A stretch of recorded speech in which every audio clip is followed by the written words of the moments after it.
o tema que me foi proposto, né, a questão da discriminação racial, as políticas e a inversão do ônus da prova, quando a doutora Carmen e a doutora Mirlene me chamaram para este evento, eu fiz algumas pesquisas, né, de números. Tem muita gente que gosta de número, né? Então, se é para dar número, a gente dá número e mostra algumas coisas, e assim, os números não mentem, né? Essa que é a grande verdade. Então, eu estava pegando uma informação do Rio de Janeiro. Só lembrando, antes de começar, que já chegou a 48% da população de negros ou pardos, chegou a 48%, agora está em torno de uns 50%, mais ou menos. Agora, eu pego esta notícia e leio assim: negros e pardos são 66,5% da população carcerária do Rio. Mas se a população gira entre 49% e 50% de negros, como é que a população carcerária pode ser bem maior? Ou seja, alguma coisa está errada do lado de cá e está refletindo do lado de lá. Porque isso aqui é um número, e esses números são irrefutáveis. Eu vejo uma outra notícia agora de 2011, 16/11. População negra e parda passa a ser maioria no Brasil, mostra o IBGE, ele fala em 50,7%. Mas aqui também já traz algumas questões, né? Rendimentos médios mensais dos brancos, R$ 1.538. Amarelos, R$ 1.574. Se aproximam do dobro do valor relativo aos grupos de negros, R$ 834. Então, eu diria, continuamos com alguma coisa errada. Eu estava pegando aqui também a revista Mundo e Missão, falando nos 110 anos da libertação, e os negros brasileiros continuam lutando pela liberdade e cidadania. Lembrando, o Brasil foi dos últimos a abolir a escravidão na América. 1888, e a gente está aqui, em 2013, discutindo políticas de inclusão. São 125 anos depois. Ou seja, o Brasil dá a impressão que aqui as coisas não andam, tudo aqui é difícil. Né? Tudo aqui é difícil. Aí eu abro o site da OAB e vejo que na própria OAB foi colocada uma manifestação da jornalista Miriam Leitão, da Globo, falando da pátria distraída. Então, as pessoas conseguem olhar com preocupação o problema racial norte-americano, mas não conseguem olhar, ter a mesma visão crítica do problema racial brasileiro. Lá tem um problema sério. E eu pergunto, e aqui não tem? Né? Nós não temos problemas aqui? Então, por exemplo, essa questão que a gente discute muito sobre cota, eu já debati em outros locais. Quase apanhei, porque defendia cota. E eu sustentava o seguinte: não tem cota para pessoa portadora de deficiência, o que eu acho que é absolutamente válida, ação afirmativa importantíssima, né? As cotas de portadores de deficiência remontam o tempo das guerras, né? Quantos mutilados voltaram para os Estados Unidos depois da Guerra do Vietnã? E o que se faz com essa pessoa? Coloca ela na sarjeta? Não, então tinha que criar política de inclusão. O que eu não tenho nada a opor, ao contrário, eu acho que está certo. Só que não são só minorias pessoas portadoras de deficiência, ou, politicamente correto falando, pessoas portadoras de necessidades especiais. Embora eu lembre que são 10% da nossa população brasileira de pessoas portadoras de necessidades, de algum tipo de necessidade especial. Mas esta cota, que é de 2% a 5%, que contemplou pessoas portadoras de deficiência ou acidentados no trabalho, que tem uma lei própria, o artigo 93 da Lei 8.213 de 91, esta mesma cota que tem lá não foi contemplada para a comunidade negra. E quando eu falo da comunidade negra, eu penso em negros e pardos, né? Porque não são só negros que são discriminados, pardos também são discriminados. E eu falo porque tive a oportunidade, só para vocês terem uma ideia do que eu estou falando. Cheguei a namorar 2 meninas negras. Quando a gente chega no lugar, num teatro, num cinema, parece que a gente é ET. Parece que é um casal extraterrestre está chegando. Quem? Uma pessoa branca com uma pessoa negra. Né? Então, isso eu senti, eu percebi isso. Então, a nossa sociedade ainda continua discriminando e muito. O grande problema da discriminação em geral, qualquer que ela seja, inclusive a questão da discriminação do negro, ela é muito, mas é muito velada. As coisas não são claras. A doutora Carmen contava agora para mim lá na sala os problemas que ela está tendo para fazer a defesa de algumas pessoas da comunidade. Quanta coisa que aparentemente está certa, mas na verdade não está certa. Então, 125 anos depois, a gente não consegue ainda falar em igualdade plena. Imagine os senhores, abolida a escravatura em 1888, até então negros não como sujeitos de direito, mas como objetos do direito, sem nada, o que eles continuariam a ser por muitos anos depois? Era uma escravidão não oficializada. E a gente esperando alguma coisa acontecer. E passados 125 anos, infelizmente, as coisas não acontecem. Alguns anos atrás, eu escrevi 2 artigos que saíram publicados em revistas especializadas. O primeiro que eu falei, antes de falar desses 2 artigos, a gente tem que lembrar daquela discussão odiosa que foi a questão das cotas nas universidades públicas. Porque eu vi tanta gente rebater essa questão com um argumento frágil e dizendo, não, mas nós vamos fazer com que o nível da universidade pública caia, porque vamos separar cotas para negros e significa que vamos ter 2 listas e com 2 listas, muita gente que seria branca não vai ser aprovada com melhor resultado do que uma pessoa negra. E eu falava, mas isto é simplesmente ridículo. É não reconhecer que existe uma diferença no ramo educacional. E eu sempre falei o seguinte, essa cota, ela não precisa ser eterna. Ela poderia ser temporária. E os senhores me perguntariam, por quanto tempo? Não sei. Até o momento em que nós pudéssemos dar igualdade de condições, certo?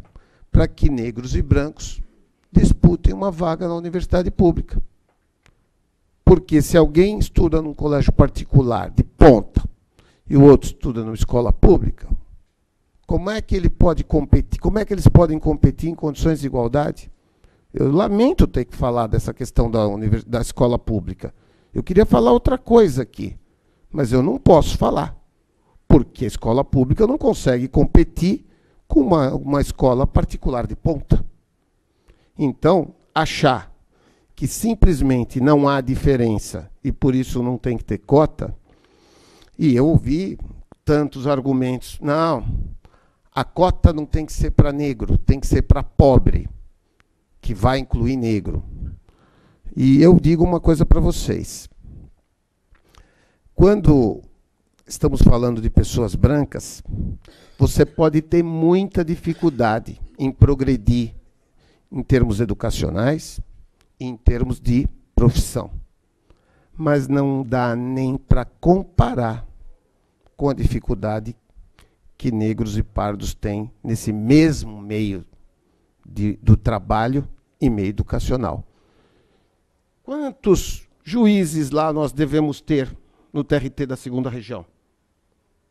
Uns 8, por aí. Olha que eu não sei se eu estou chutando muito alto, viu? E olha lá. Então, significa dizer que, se der condições, eles vão competir em igualdade. Agora, se estudar na escola pública contra aquele que estudou na escola privada, não vai dar para comparar mesmo. Então, eu sempre achei essa discussão bestial. Eu sempre fui a favor da cota. Por quê? Porque o primeiro passo qual que é? Massificar a educação. Um povo só progride com educação. Veja a Coreia do Sul, veja o Japão. São países que investiram em massa na educação. E por isso que eles são o que são hoje. Então, primeiro é a educação. Então, eu escrevi 2 artigos, e um deles foi a inserção dos trabalhadores negros no mercado de trabalho. E eu falo aqui dessa questão, né? A gente olha para a Constituição e você vê lá, assim, artigo 1º. A República Federativa do Brasil, formada pela união indissolúvel dos estados, municípios e DF, constitui-se em Estado democrático de direito e tem como fundamentos cidadania, dignidade da pessoa humana, os valores sociais do trabalho e da livre iniciativa. Eu abro no artigo 3º, constituem objetivos fundamentais da República Federativa do Brasil, construir uma sociedade livre, justa e solidária, erradicar a pobreza e a marginalização e reduzir as desigualdades sociais e regionais, promover o bem de todos sem preconceitos de origem, raça, sexo, cor, idade e quaisquer outras formas de discriminação. Aí eu abro no 5º, está lá no caput, e todos são iguais perante a lei. Agora eu pergunto, isto aqui é norma meramente programática ou é norma autoaplicável? Porque se a gente achar que isso é uma norma meramente programática, ela vai ficar enfeitando a Constituição e ninguém vai dar efetividade. Uma vez eu ouvi, às vezes você cita esse negócio aí, falaram assim mesmo para mim, você cita esse negócio aí de dignidade da pessoa humana. Eu falei, mas que negócio? Me falaram, você cita esse negócio de dignidade da pessoa humana na sua sentença. Eu falei, lógico que eu cito. Isso não é um negócio. Isso não é uma norma programática. Isso é uma norma autoaplicável, desde 5/10/88. Então, a gente vê que nossa legislação ela é completa, mas tem problemas. Eu vou chegar nesses problemas. Artigo 7º. São direitos dos trabalhadores urbanos e rurais, além de outros que visem a melhoria de sua condição social. Inciso 30. Proibição de diferença de salário, de exercício de funções e de critérios de admissão por motivo de sexo, idade, cor ou estado civil. Então, nós temos regramento. Né? Nós temos artigo 170. Então, assim vai. E eu cito aqui essa questão da cota para pessoas portadoras de deficiência que não foram contempladas para a questão do trabalho do negro. Então, nós, lembrando aqui, para aqueles que não cuidam muito de atuar na área trabalhista, o Brasil é membro da OIT, né? A Organização Internacional do Trabalho. A OIT aprova várias convenções internacionais e o Brasil as assina. Muitas delas são ratificadas e foram ratificadas pelo Parlamento brasileiro. Nós temos a Convenção 111, né, a Convenção 168, são várias convenções, todas voltadas para a questão da não discriminação, para a questão do emprego. Então, eu fico pensando, com tantos diplomas normativos, por que, que a gente haveria de ter tanto problema? Então, concretamente, o que a gente vê por notícias é que nós temos ainda muitas diferenças salariais entre negros e brancos. Ah, mas lá na justiça, todo mundo ganha igual. Um juiz do trabalho ganha igual a uma juíza do trabalho, é verdade. Porque o salário é fixado em lei. Por isso que é igual. Então, nesse ponto, me parece até que o serviço público está melhor. Me parece que está melhor. Mas na iniciativa privada, as coisas não funcionam desse jeito. E, então, se temos diferenças entre brancos e negros, ou pardos, pior se for negra. Porque aí a discriminação é dupla. Ela é discriminada porque é mulher e porque é negra. Então, os salários da mulher negra são até inferiores ao dos homens negros. Ou seja, a discriminação é dupla. Taxa de desemprego é maior dos negros. Ela só é maior, ela é maior dos negros, a taxa de desemprego, e ela também é maior aonde? Na penitenciária. Quer dizer, então, eu penso que nós estamos fazendo tudo errado. Então, quando eu escrevi esse artigo, já tem alguns anos, né, eu tinha escrito aqui, investimento maciço em educação. Porque eu pensava nisso. Eu falei, não, só vamos conseguir deixar as coisas nos seus devidos lugares quando tivermos um investimento maciço. Só que isso, gente, não se faz do dia para a noite. Eu também coloquei aqui como solução de médio e longo prazo. Porque isso não se faz do dia para a noite. Você não muda isso em 4, 5, 10 anos. Isso é um processo demorado de investimento. No curto prazo, eu tinha escrito naquela época, olha só o que eu tinha escrito, aprovação de uma lei de cotas para os negros no mercado de trabalho, à semelhança do que ocorre com as pessoas portadoras de deficiência. E tinha colocado também a atuação eficaz de órgãos públicos no sentido de sensibilizar o empresariado para a necessidade da contratação de negros, e, se for o caso, propor as medidas judiciais cabíveis. Mas que difícil que é sensibilizar. Eu não sei, eu nunca fui empresário, né? E nem pretendo sê-lo. Mas o empresário brasileiro, parece que ele gosta de litigar. Não sei, prazer estranho, mórbido, né? De ser acionado na justiça para cumprir algumas regras. Então, eu penso que o empresário brasileiro, não todos, não estou generalizando, mas numa grande maioria, só entendem uma linguagem, que é a da pancadaria. Precisa ir na justiça, não é, doutora? A senhora tem ido, não tem? Tá certa, tem que ir mesmo. Porque tem gente que só entende esta linguagem, a da pancadaria. E depois eu resolvi escrever um outro artigo. Eu falei, não, esse aqui foi publicado, eu sustentava aqui a criação da cota, assim como tantos defenderam a cota nas universidades públicas, né? E digo mais também, além da questão da cota, chegou-se a uma conclusão também que cargos em comissão no serviço público, eu não estou falando agora o cargo do concurso, certo? Onde eu estou em igualdade de condições com o meu parceiro, inclusive em termos salariais. Mas olhava lá para o cargo em comissão, não tem negro. Mas não tem gente capacitada? Mas eu tenho certeza que tem. Só que, fala, não, mas o nomeante pode demitir ad nutum e, portanto, ele quem escolhe. Não, ninguém está dizendo que não é ele que escolhe. Eu só estou dizendo, será que não há gente capacitada?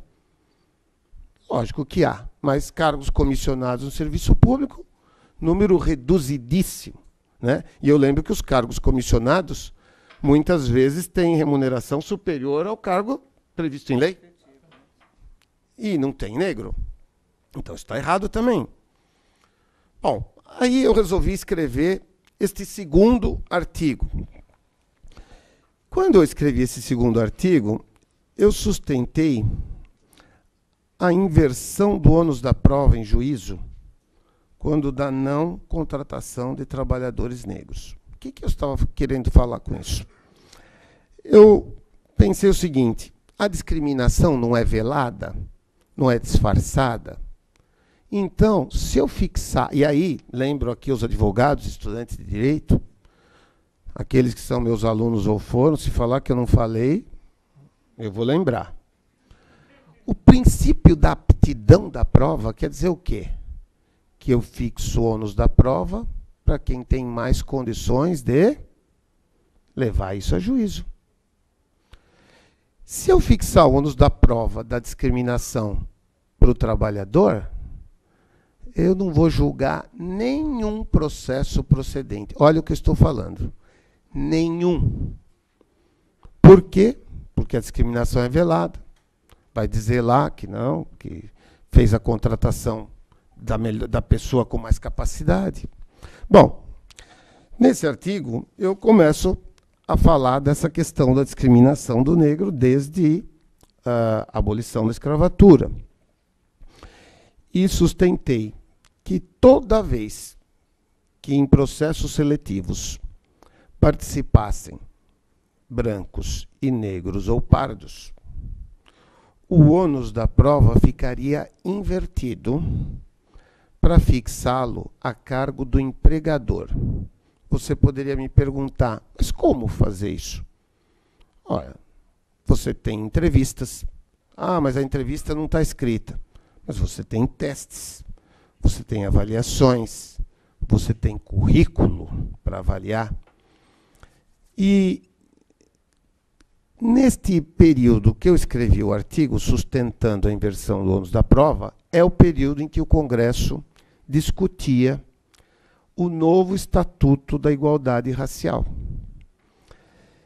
Num evento do Centro Cultural Africano, foi convidado o senador Paulo Paim, que cuidava, à época, no Senado disto. E eu conversei pessoalmente com ele. E depois ele pediu para que a gente ligasse no gabinete, porque eu falei o seguinte: o Estatuto da Igualdade Racial precisa de uma alteração. Ele falou, qual alteração? A inversão do ônus da prova. Por quê? Porque eu posso fazer um estatuto muito bonito, maravilhoso, bem feito, mas só que se eu não tiver uma medida eficaz, e vejam, eu não quero aqui adentrar em políticas do Poder Executivo, porque não é minha área de atuação, né? As medidas para implementar, eu já falei, no Executivo, para mim, educação, para poder inserir. Então, me parece que isso aí seria a base da atuação do Poder Executivo. Mas o Estatuto contempla vários dispositivos sobre essa questão da igualdade racial, mas não fala nada sobre questões judiciais. O Estatuto, nos seus artigos 38 a 42, é que falam do trabalho. Então, ele começa lá do trabalho, da implementação de políticas voltadas para a inclusão. Então, vejam, nós temos muitas normas importantes. Mas quando a gente lê o 38, o 39, o 40, o 41 e o 42, que é a parte do trabalho, do 38 ao 42, nós não vemos nada relacionado ao poder judiciário, à forma de poder julgar. Quando eu contatei o senador Paulo Paim, eu falei, olha, o estatuto de repente vai ficar muito bonito, muito importante, é um documento que vai marcar, mas provavelmente não terá, na parte trabalhista, a eficácia que nós gostaríamos. E quando ele me pediu para ligar no gabinete, eu falei com o assessor dele, e ele falou, Depois de um tempo que eu liguei, ele falou, olha, o processo de aprovação do estatuto já passou pelo Senado. Agora você teria que falar na Câmara. E me deu o nome do deputado, que estava sendo relator na Câmara dos Deputados. Tentei algumas vezes falar com o relator e não consegui. Não consegui falar com o relator. Significa dizer o seguinte, que considerando esta questão de não ter conseguido falar e tentar ponderar, né, os argumentos que eu daria em favor da inversão do ônus da prova, é que, concretamente, o Estatuto passou com estas regras do artigo 38 a 42, sobre implementação de políticas, ações que assegurem a igualdade de oportunidade. Olha, vocês vejam, não estou dizendo que isso não é importante. O 39, o poder público promoverá ações que assegurem a igualdade de oportunidades no mercado de trabalho para a população negra, inclusive mediante a implementação de medidas visando a promoção da igualdade nas contratações do setor público e o incentivo à adoção de medidas similares nas empresas e organizações privadas. Agora, o que eu quero saber, e se não contratar? Qual é a consequência disso? Não tem consequência. Então, a gente pode ficar com o Estatuto, que é um documento importante, mas não ter eficácia na inclusão, que é a minha preocupação. Então, nesse sentido, é que eu fiquei chateado, porque depois a gente vê o Estatuto e não tem nada sobre essa questão de natureza processual pela inversão do ônus da prova. Aí você poderia dizer, mas você está completamente louco. Da onde você tirou isso de inversão do ônus da prova? Se os senhores pegarem o Código de Defesa do Consumidor, no artigo 6º, se fala da inversão do ônus da prova em favor do consumidor, que é a parte mais frágil nessa relação jurídica. Então, como que não existe inversão do ônus da prova? É só pegar o Código de Defesa do Consumidor. E olha, vamos falar a verdade. Há leis no Brasil que pegam e há leis que não pegam. Se tem uma lei no Brasil que pegou, é o Código de Defesa do Consumidor. Algumas realmente passam pelas nossas vidas que você fica só sabendo depois. Ah, nem sabia que tinha lei sobre isso. É porque ela não pegou, né? Ninguém viu. Em compensação, tem algumas que marcam. O Código de Defesa do Consumidor marca. E lá está escrito a inversão do ônus da prova a favor do hipossuficiente consumidor. Era isso que eu achava que tinha que ter aqui no Estatuto da Igualdade Racial. E não veio. Então, nesse segundo artigo que eu escrevi, eu trago aqui uma pesquisa da Folha de São Paulo, a notícia da Folha, pesquisa do IBGE. A pedido da Folha, o IBGE comparou o rendimento de trabalhadores brancos com o de negros e pardos em todas as 509 profissões do censo de 2000. O resultado mostra que em apenas 42 profissões, ou 8% do total, o percentual de negros e pardos que ganham mais de 10 salários mínimos é igual ou maior do que o de brancos na mesma profissão. Outra maneira de comprovar essa diferença é comparar a proporção de trabalhadores ganhando menos de 3 salários mínimos. Por essa análise, os resultados revelam desigualdade ainda mais gritante. Em 493 profissões, ou seja, 97% do total, a proporção de negros e brancos entre os mais pobres supera de negros e pardos entre os mais pobres supera de brancos na mesma carreira. Ou seja, quando o salário é até 3 salários mínimos, a maioria é de negros ou pardos. Quando o salário é maior, a maioria é de brancos. A desigualdade persiste mesmo em profissões em que todos os trabalhadores têm o mesmo nível de escolaridade, como é o caso de carreiras em que, por exigência legal, é necessário ter completado o nível superior, como médicos, dentistas e engenheiros, ou seja, tem a mesma qualificação, mas tem salário diferenciado. Nesses casos, não se pode dizer que isso aconteça por causa da diferença na qualidade de educação universitária, já que, segundo os dados do questionário socioeconômico do Provão, exame que foi extinto no ano passado pelo MEC, ou seja, em 99, a proporção de negros e pardos é maior em universidades públicas que têm melhores notas do que em privadas. Ou seja, tem muita gente conseguindo diploma, alguns com alguma dificuldade, né, doutora? A senhora me contou, mas a diferença salarial existia. Então, ele chega uma hora, ele chama 2 debatedores e pergunta: a dificuldade na análise de diferenças salariais por cor ou raça é determinar até que ponto isso é fruto de racismo ou de condições de desigualdades no acesso à educação ou ao mercado. Os 2 debatedores chegam à conclusão que há discriminação. Né? Há discriminação. Ah, mas como é que essa discriminação é escancarada? Não, ela é disfarçada, ela é velada, ela é encoberta, sempre sob a alegação de que, na hora que eu vou contratar, eu contrato uma pessoa de melhor qualificação, ainda que eles tenham a mesma qualificação. E se contratar o negro, fica claro que o salário é inferior. A minha preocupação, doutora Carmen, é isso, é essa, de o Estatuto não atingir o seu objetivo, que é promover a igualdade entre trabalhadores brancos e negros ou pardos. Da população carcerária do Rio. Mas se a população gira entre 49% e 50% de negros, como é que a população carcerária pode ser bem maior? Ou seja, alguma coisa está errada do lado de cá e está refletindo do lado de lá. Porque isso aqui é um número e esses números são irrefutáveis. Eu vejo uma outra notícia agora de 2011, 16/11. População negra e parda passa a ser maioria no Brasil, mostra o IBGE, ele fala em 50,7%.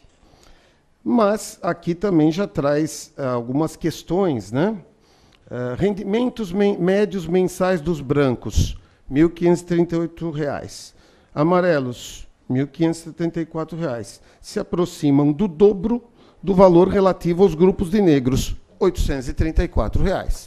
Então, eu diria, continuamos com alguma coisa errada. Eu estava pegando aqui também a revista Mundo e Missão, falando nos 110.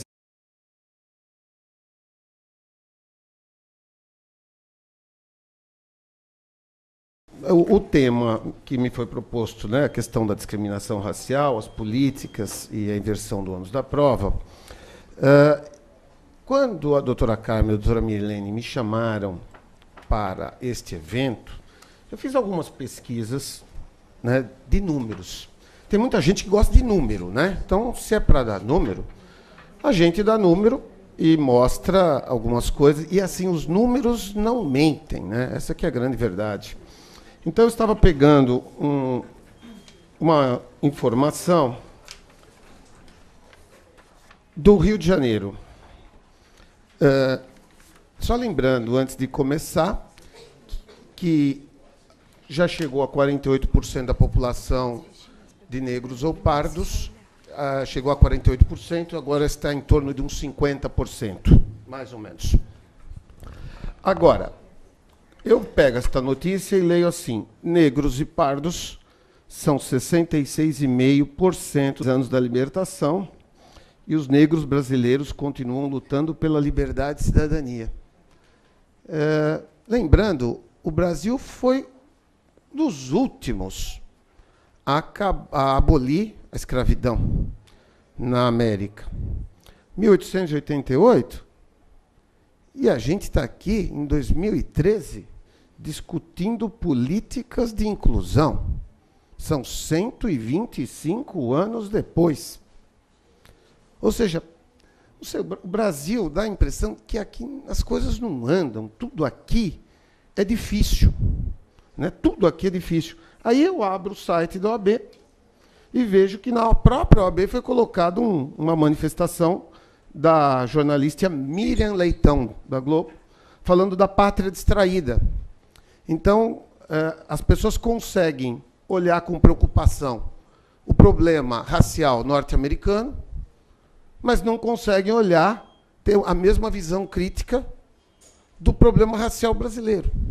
Lá tem um problema sério. E eu pergunto, e aqui, embora eu lembre que são 10% da nossa população brasileira de pessoas portadoras de necessidades, de algum tipo de necessidade especial. Mas esta cota, que é de 2% a 5%, que contemplou pessoas portadoras de deficiência ou acidentados no trabalho, que tem uma lei própria, o artigo 93 da Lei 8.213 de 91, esta mesma cota que tem lá não foi contemplada para a comunidade negra. E quando eu falo da comunidade negra, eu penso em negros e pardos, né? Porque não são só negros que são discriminados, pardos também são discriminados. E eu falo porque tive a oportunidade, só para vocês terem uma ideia do que eu estou falando.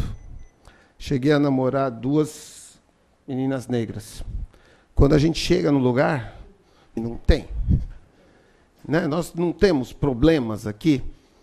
Então, por exemplo, essa questão que a gente discute muito sobre cota, eu já debati em outros locais.